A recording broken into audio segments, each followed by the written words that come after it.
Just call me a dog. Hello, everybody. No, I did not.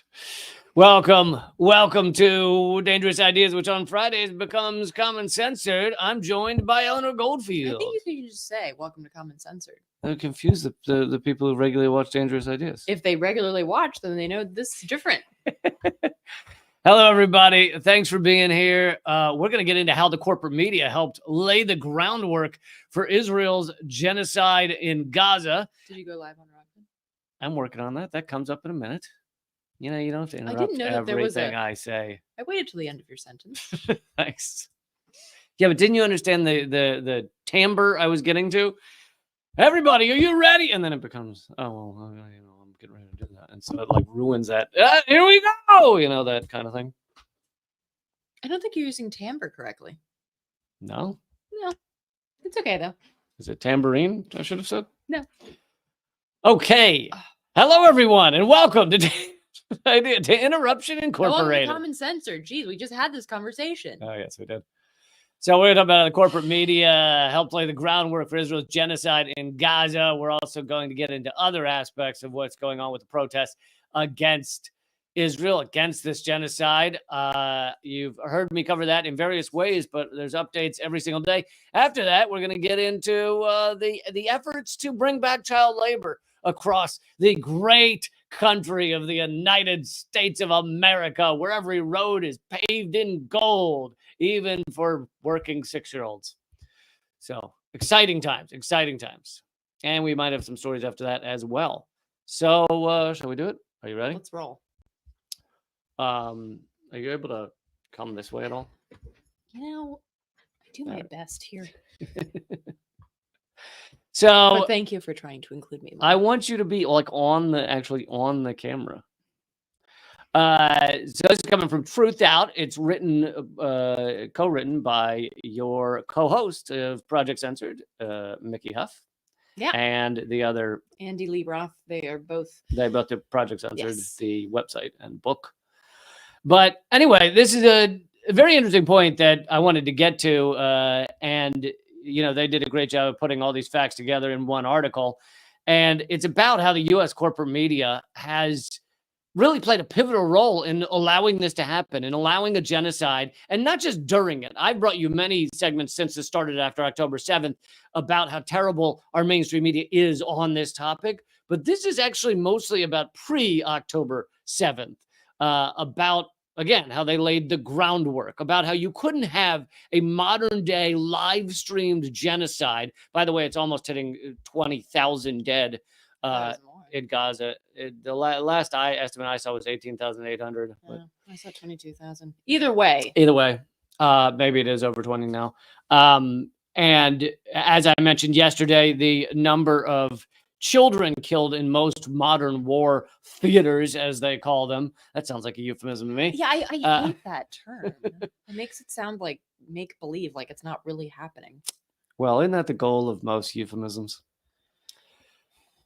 As in most modern war theaters or modern war shit shows that go on, cluster fudges that go on, the average of children dying is 6 to 8% of the dead are children, which obviously is horrific. In Gaza, it's like 45%. That's how much this is so clearly a genocide and so clearly not aimed at just, Hamas fighters. But you've heard me cover that a lot in the past several weeks. So here's from the article. For decades, U.S. corporate media, I should do this. For decades, U.S. corporate media have treated Gaza's inhabitants as non-persons and daily life in Gaza as non-news.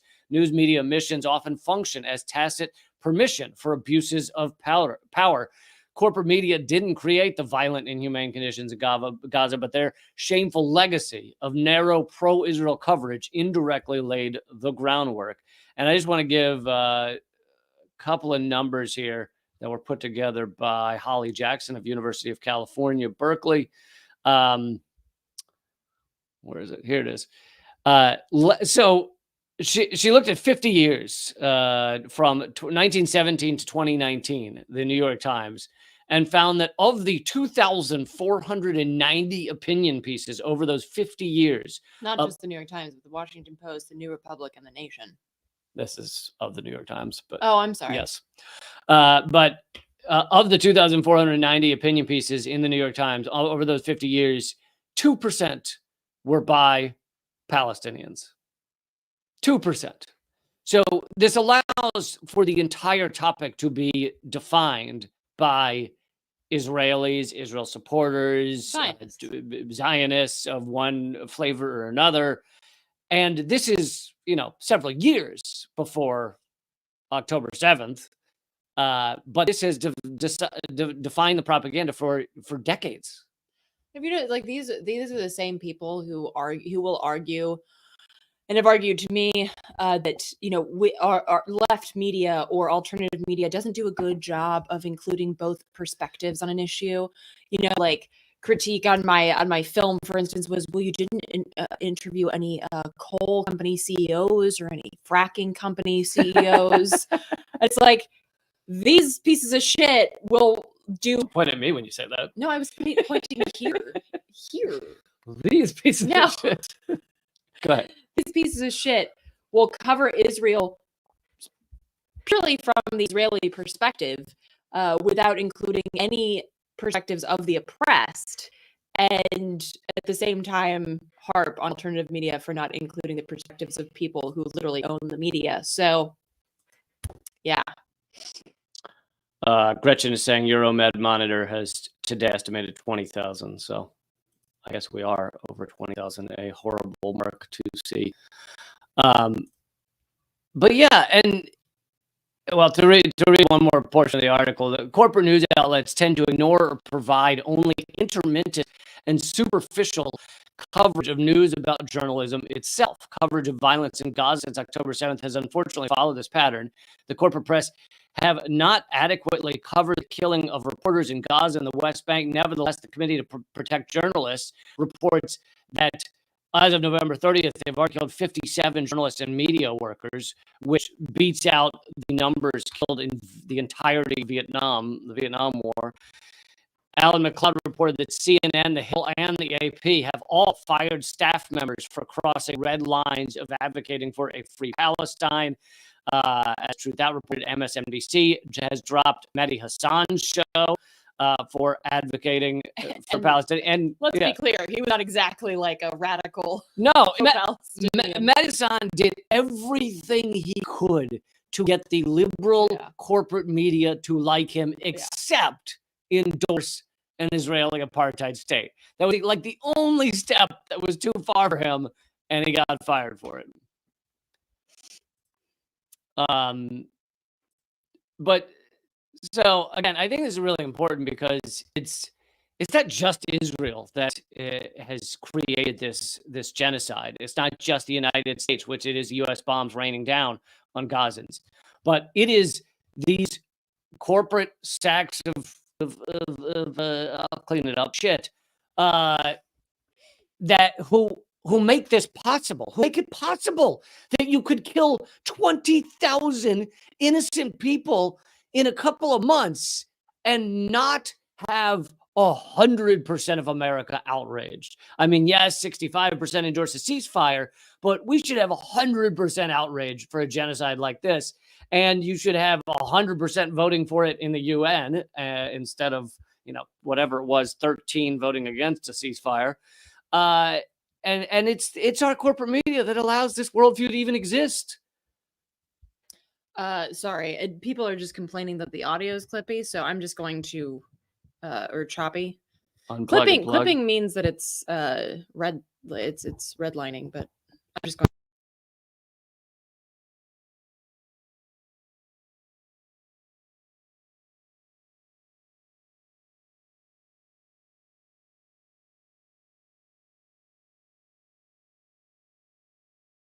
Hold on. Yeah, let us know if that. Let us know if that helps. If that helps at all. Yeah. Oh, audio's choppy. That sucks. I hope that fixed it. Yes, I hope so too. Otherwise, we should just unplug this and just go through your computer. Yeah, let us know if it's still choppy, and then we will switch to computer audio if this is no good. And then if it's still choppy, then some shit is awry on the interwebs. Yeah, could be true. Better. Thanks. Awesome. Okay, at least one person says it's better. Mimi says better. Okay. Yeah, well, and this goes back to the importance of media literacy, which of course Mickey Huff and Andy Lee Roth have dedicated their careers to as part of Project Censored and the Media Freedom Foundation. It is so important to understand how we are propagandized, because of course we're brought up in this lovely empire to think that propaganda is just the shit that other people do, you know, like, oh, Chinese propaganda, Russian propaganda, Venezuelan propaganda, whatever. But we just talk about the true things, right? That's what our media does.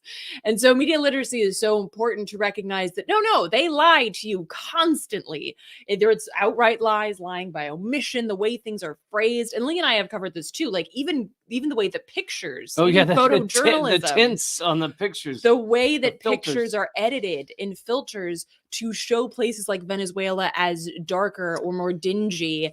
For those who missed this, we did a segment on it. Literally, there's many examples where these newspapers, when they show Venezuela, a photo of Venezuela, it's got to have a dark filter on it, because otherwise Venezuela looks pretty great. It looks pretty nice.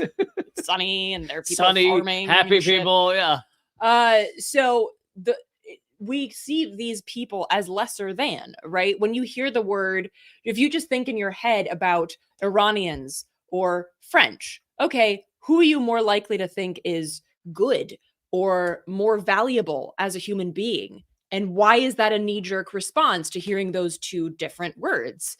So the basic, like the very basic dehumanization of the Palestinian people, to the point where they either like don't exist in people's minds because they never hear about them. You know, as Israel propaganda speaks to, it's the land without a people for a people without a land. That's what the Zionists talked about, right? And so you either think, oh, there just aren't a Palestinian people, it's just like little pockets of terrorists here and there, or you think of them as lesser than, and therefore no big deal if they're getting carpet bombed. So I think this is a very important thing to recognize in terms of how our media talks about certain people and how we think of people as like on a value-based system, just basically depending on where they're born. Yeah, and I just want to add one more thing before we move to some other updates about Israel, about the genocide. I like to think about systems. I like to dig down deeper and figure out, you know, I always say there's at least 4 levels of reality that you can talk about when you talk about just about anything, and almost all of our media lives on surface level. To go down a few more levels, this is not an accident. It's not, if you think, oh, our corporate media has become bad, it's not as good as it used to be. It's too bad that they're doing a bad job. We should fire them and get good people in. That may work for a minute.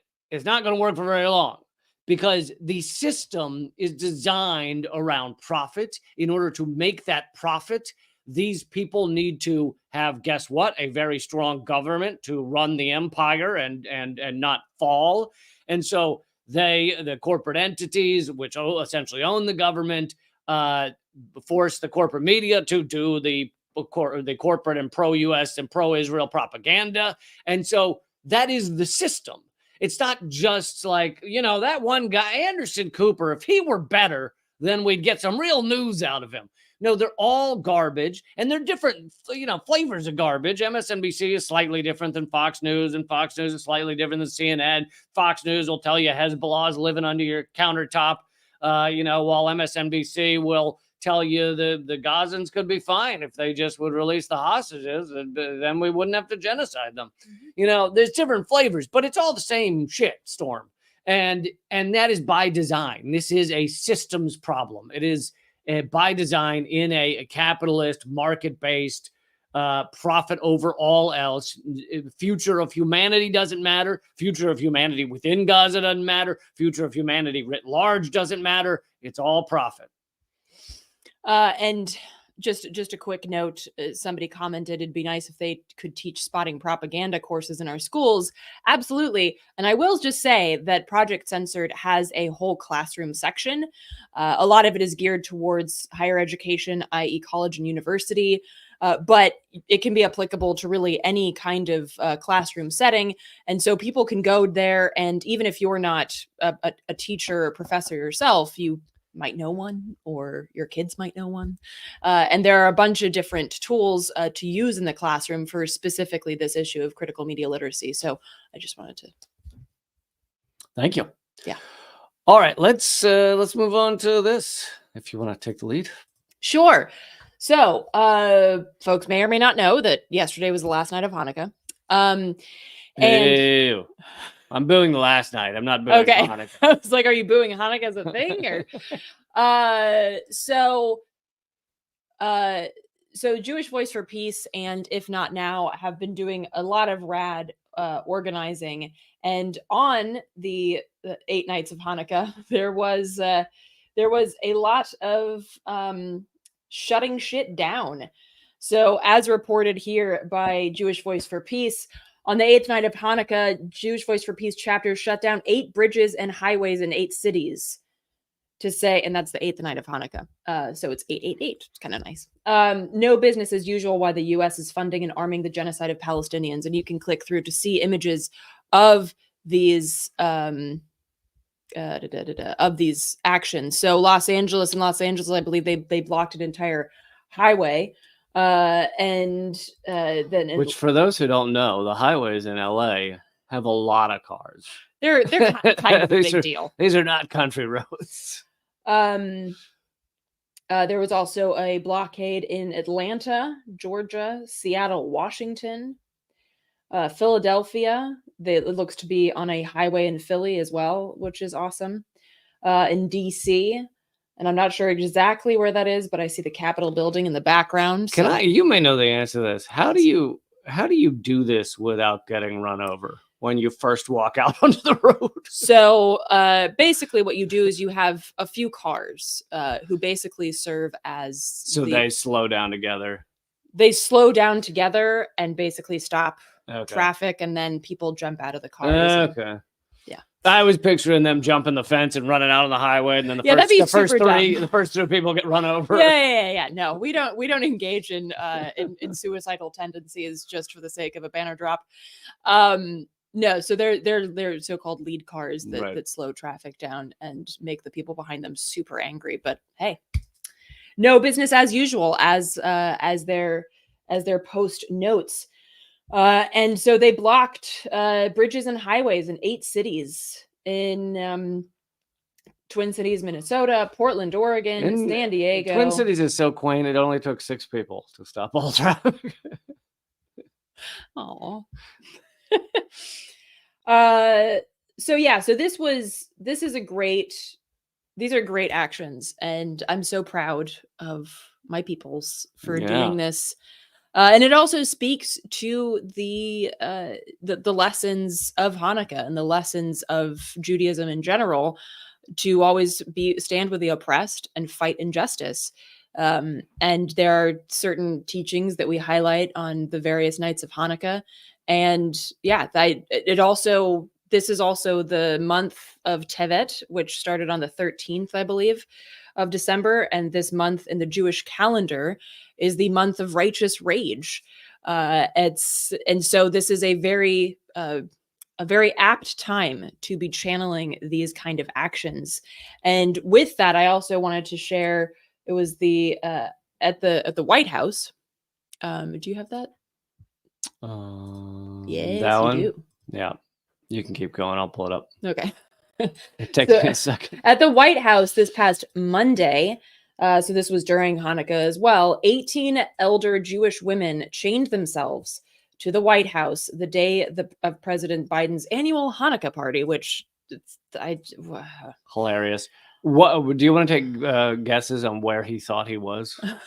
Well, during the annual during Hanukkah. That speech, you probably already mentioned this, but during that speech, no, I didn't.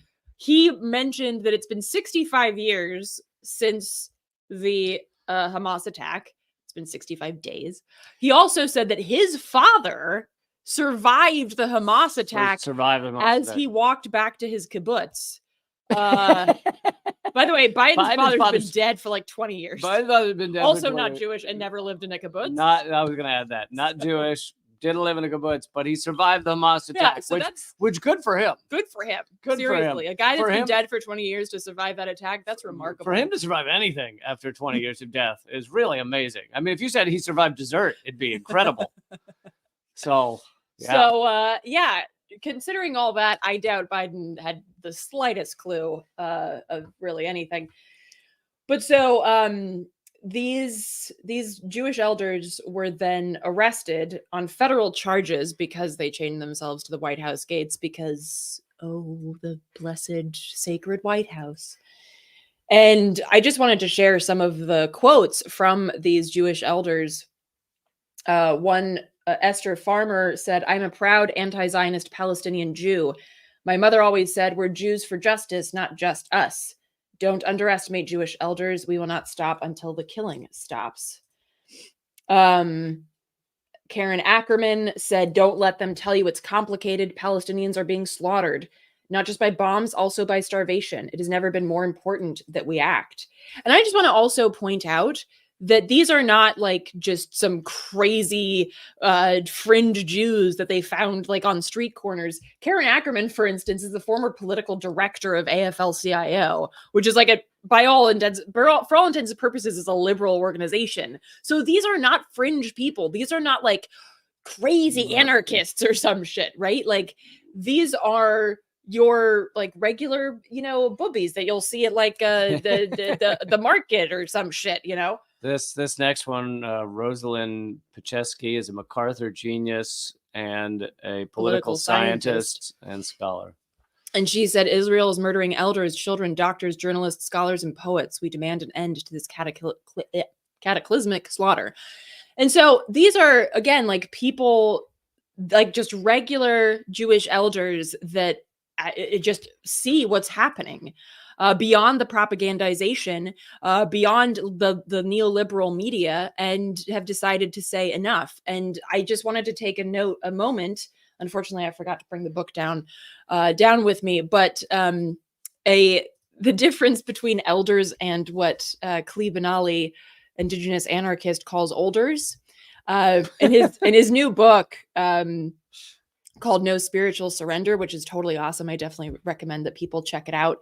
He makes this distinction because there is, I think in most cultures, except for like American culture, there is a culture of respecting your elders. And this is pretty pointed in most indigenous cultures, respecting elders.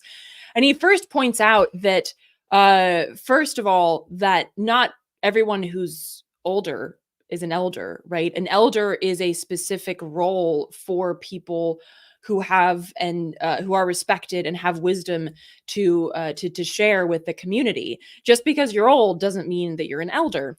Biden's not an elder. No. And he says basically, like, speaking about some olders who are just older people in the in various indigenous communities, that they would try to police movements and, say that, we shouldn't do these more militant actions. We shouldn't, we shouldn't blockade highways, or we shouldn't do these kind of things. And so he calls these people olders because they're policing a movement and they're not bringing and leading with wisdom and support for the youth and for the overall community. So the old people, the old Zionists that you see spitting a bunch of shit and talking about how it's, you gotta support Israel, those are olders. They're just old, crotchety people that you should not listen to. The people who actually have wisdom to share and want to push for justice and are willing to put themselves on the line to do so, those are some rad elders, and those are worth listening to. So I just wanted to share that and give a little shout out to Klee Benally's book as well. I like it. I like the new terminology. I will start using. Okay, so everybody, remember to click thumbs up if you're watching right now. 1,000 of you are watching, and yet I think 10 of you have clicked thumbs up. So it'd be great. Yeah, I'm just kidding. It's not 10, but not enough. So it'd be awesome if you guys click thumbs up. It does make a difference. It does help with the algorithm. Also, if you leave a comment and if you click subscribe, follow, all those good things, that would be amazeballs, which is an awesome new term I just came up with. So let's talk about the neo-McCarthyism that is calling everything anti-Semitic on college campuses. I realize it doesn't really fit with McCarthyism. We need another term for it. Zionists. Nope. Okay. Nope. Also, I'm super pissed because I had a bunch of shit highlighted in this article and it just disappeared. So this is going to be a little hacky. Oh, that's because you got to do it on like Chrome or something. I think Firefox always screws up. Well, Chrome can suck it because I don't agree. Like using Chrome. I get it. But I don't know what Firefox's deal is, why they're not updating well. Okay. Well, anyway. So basically this article was written by two professors who specialize in criminal law, who have basically wrote this article in Dissent magazine saying, this is super messed up and should not move forward. Now, just some backstory on what this is. There's a material support statute that basically suggests that basically like anybody involved in giving material support to a federally recognized terrorist organization can basically receive way more prison sentence and more fines than if you were just helping out some Palestinians, say. Right.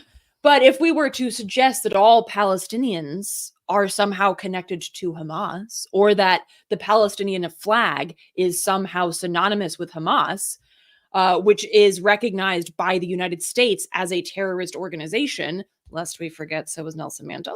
Okay. Then you could find yourself, booked for 20 years and many thousands of dollars in fines. The creepy thing here, as they outline in this article, that material support, that statute has previously just been to, actually trying to fund them, like funding a nefarious terrorist organization. But what they're writing about here is that there's a push by groups like the Anti-Defamation League, which is a total shit show Zionist. Yeah. Ugh. If you ever see anything from the ADL, it is utter garbage. Right. Do not believe that. And apparently Steven Spielberg funds them. That's really unfortunate. Yeah. What you gonna do? I don't know. So I still like Jurassic Park. I know, doesn't it like there's really nothing that hasn't been soiled by either, this genocide or US empire or neoliberalism. It's like there's nobody I can really like anymore. Oh yeah, no. Everyone's famous. soiled. Everyone's soiled. We need a group pants change. We're all terribly soiled.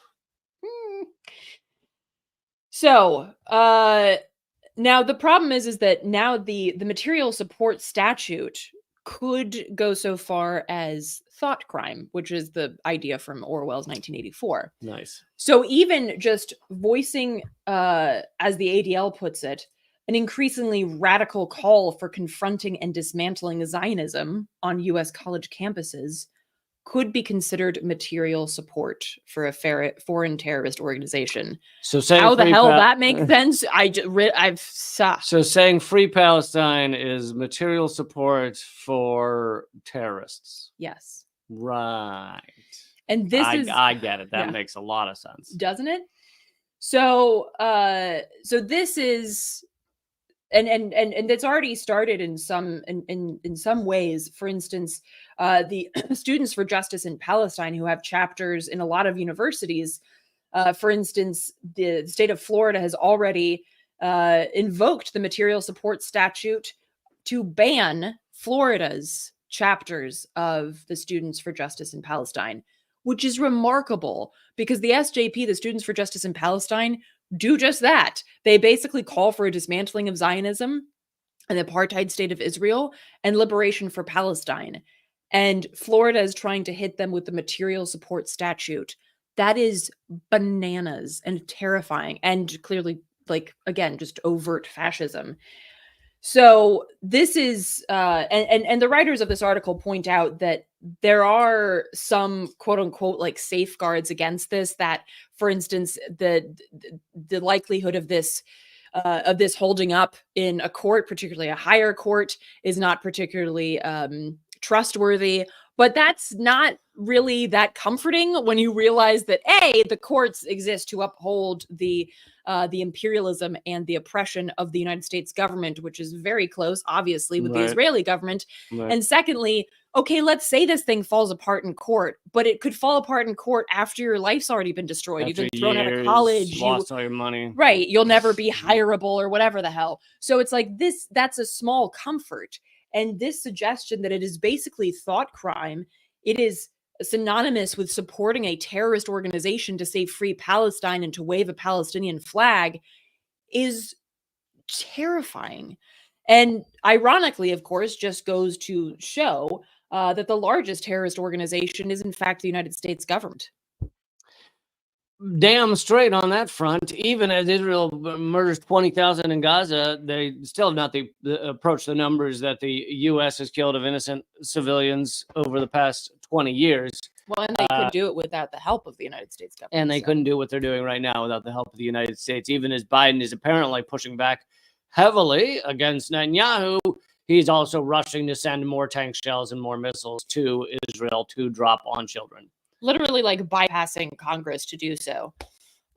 Which is hilarious because Congress would have voted $900 billion to zero to do that. And yet it just wouldn't be quick enough. It's also funny because remember all the times when Biden was like, I just can't do it. Like, I don't know, canceling student loan debt. But you can bypass Congress when it has to do with bombing children. It's like, So obviously you do have the power, you piece of shit. You just don't want to use it for anything other than bombing babies. So yeah, this is really terrifying, and of course, an extreme attack on the concept of free speech, which, let's be honest, we never really had in this country. And somebody's in the comments is asking, what if you fly a Russian flag? And actually, this is something that was brought up in the interview that I did with Palestinian organizer Abdullah Alaga, who points out that so many members of Congress are wearing like Israeli flag pins, and they got Israeli flags on their and in the UN desks. In the UN they're wearing the Yudin stars. Well, that's just the Israeli. Yeah. No, but I'm talking about American members of Congress, like U.S. members of Congress, are flying the Israeli flag. Imagine if they were flying the Russian flag or the Chinese flag. Right. People would lose their goddamn minds. But just as long as it's the Israeli flag, totally fine. Abdullah also points out in the interview that I did with him that in 30 states, it is illegal to boycott Israel. But in no state is it illegal to boycott American products. Like, what? How does that make sense? Yep. So you can check out that interview that I did with Abdullah over at projectcensor.org. It's a great interview, and yeah. All right, let's talk for a minute about Florida pushing for more child labor. Oh yeah, Florida's just killing it right now. They're killing it, but this is not just a Florida thing. This is not just a crazy Florida man. There are multiple states pushing for to allow more child labor, which, you know, I'm giving away I'm spoiling the deeper dive here that I normally get to after we cover the topic, but this is the gravity of capitalism, is you will ultimately force everyone to work as hard as humanly possible, no matter their age and no matter how much suffering goes on, and because you need more and more people to work harder and harder to support and extract the resources in order to enrich a tiny number of individuals. And that's the gravity of the situation. But that being said, Florida's new child labor law, bill, has a curfew, so minors aren't working dangerous jobs at 1 a.m. at night, right? Right. Actually, no. According to Representative Linda Cheney, it's up to the child's boss how late they work, no matter how dangerous it is. And then If you go to, let's see, here's the one here's the video I wanted to play. Okay. This is of them debating the amendment. So they're debating amendments to this thing. They're basically acknowledging that it's going to get through, allowing child labor in Florida, which we probably don't need to say workers fought for years and many died fighting to get those laws in place. But also, they're not calling them child labor; they're calling them youth workers. Youth workers, yeah. That makes it okay. Well, it's just like I'm there are no children dying in Gaza, right? It's only people under the age of 18. Right. It is those who have not amassed enough age yet. Yeah. Yeah. So right now, or in these videos, they're arguing about amendments, and even the amendments that would make child labor slightly safer, even those are getting shot down. There's a list, and I sent it to you in your inbox. Oh, I didn't get that list. One. Do you want to read that first or show the video first? You can show the video first. Okay. So here they are debating. I'm going to skip part of it, but here they are debating the amendments to the. This one, everyone should be on board. This one requires an employer who employs 16 to 17-year-old children to maintain a record of workplace sexual harassment incidents and provide such report to the parents of any 16 to 17-year-old employee upon hiring. I don't know why anyone would not vote to ensure, again, that our children are safe and in a work environment that is free from sexual predators. We talk a lot about parental rights here in Tallahassee, and this is key. This is critical to maintain, the safety of our children. That's the amendment. Are there questions on the amendment? Questions on the amendment? Seeing no questions, having no public testimony, is there debate? Debate on the amendment. Representative Escamani, you're right. So he shows, I'm going to get to the end where they vote. He shows one more representative who basically says the same thing. We have to have this to protect children, the amendment. Further debate. Seeing no further debate, Representative Nixon, you're recognized to close on your amendment. Having waived close, all those in favor of the adoption of the amendment, please signify by saying yay. Yay! All those opposed say no. No. So the amendment fails. Seeing 5 hands. Here, this one. That's it. That's it. Should a business report sexual assault and harassment to protect the children we're not going to send to these places? Nope. Okay, let's move on. Well, and I mean, just the fact that they're talking about this is in and of itself remarkable, because you're talking about kids working, first of all. So like just the fact that we're having this debate is sick. Even if they added the amendment, it's still right. Even if you added the amendment and said that every kid coming to work gets a chocolate bar, it's like they're still kids working. Yeah. And then of course the fact that they didn't find that amendment useful at all. I would love to hear the reasons behind why they find that unacceptable. But that's not the only thing that they shot down. So here's a list of amendments that were all just shot down by the Tallahassee the state legislature. So, allowing parents of child laborers to enter unannounced to inspect the employer, shot down. Now, I think that we should allow anybody to come in and inspect the employer at any time, anywhere, because if you're doing some nefarious shit, I think people should know about it at any hour of the day, regardless of whether you're a parent, a cousin, a friend, a fuck buddy. I don't care. Like, if you've got shit to hide in the back of your workplace, then you're probably not on the up and up. There's probably some issues there. The second thing that was shot down, requiring employers to provide training materials to parents.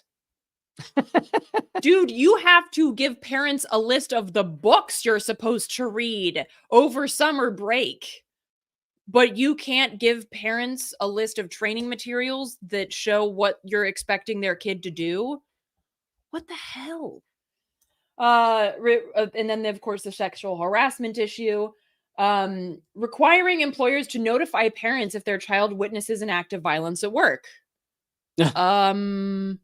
What? Why the hell?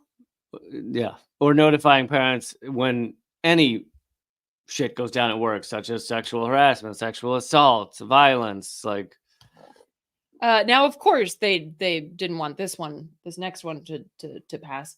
Creating a Department of Labor to protect all workers, including kids, against wage theft and other labor violations. Well, no.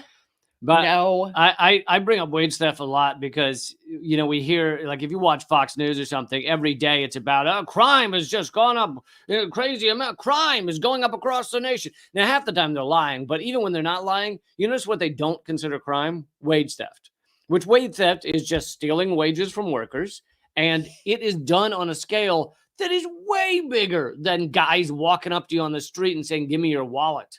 Like, wage theft is one of the largest kinds of theft across this country. Yeah.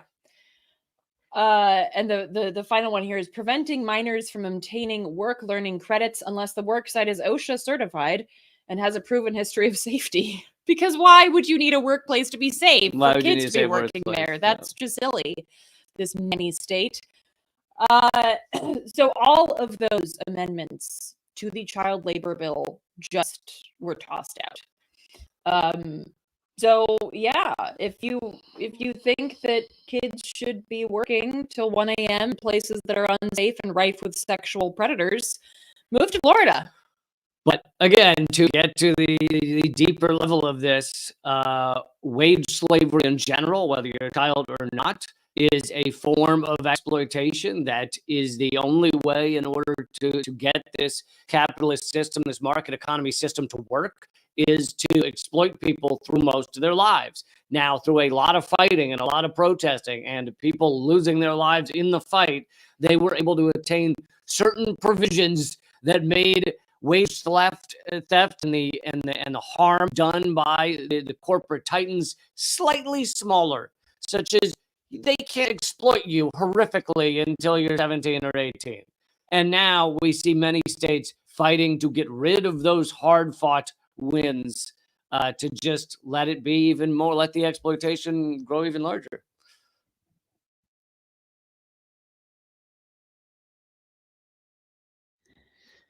I do not understand what's going on with the mic. Me neither. Is that better? Yeah, let us know if it's better, folks. If it is not, we will go to just computer. I wonder if, you know sound.